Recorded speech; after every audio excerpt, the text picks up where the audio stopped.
நம்ம எல்லாருடைய வாழ்க்கையில நம்ம சக்சஸ்ஃபுல்லா இருக்கணும்னா வேத புஸ்தகத்தை மீண்டும் மீண்டும் மீண்டும் மீண்டும் படிக்க வேண்டும். யோசுவா 1:8 இந்த நியாயப்பிரமாண புஸ்தகம் வாயை விட்டு பிரியாதிருப்பதாக.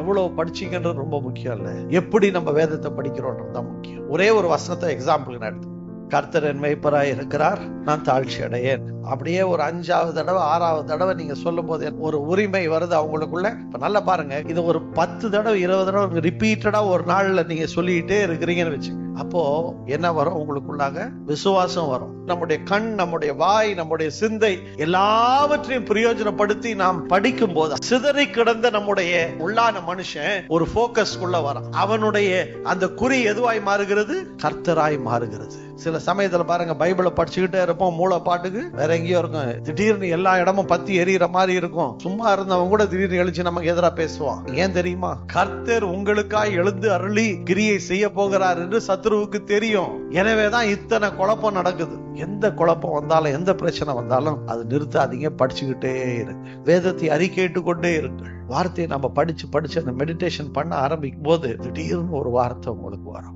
எப்போ படிச்ச வார்த்தையா இருக்கும், அதுதான் மெல்லிய சத்தம். இது நம்முடைய ஜீவ கால பரியந்தம் நாம் செய்து கொண்டே இருக்க வேண்டிய ஒரு காரியம். கர்த்தர் சொல்லுகிற ஒரு வார்த்தை வாழ்க்கையினுடைய அந்த பயத்தை எடுத்துக்கணும். நம்முடைய வாழ்க்கையினுடைய பயணத்தை அது செழிப்பாய், வாழ்க்கை சக்கரத்தை அது தேவனுடைய சித்தத்திற்கு ஏற்றபடியாய் மாற்ற வல்லமையுடையதாய் இருக்கிறது. கர்த்தருடைய சித்தத்துல இருக்கிற எல்லா ஆசீர்வாதங்களையும் நாம் பெற்று அனுபவிக்க வேண்டும் என்றால் வார்த்தையை தியானிக்கிறவர்களாய் நாம் இருக்க வேண்டும்.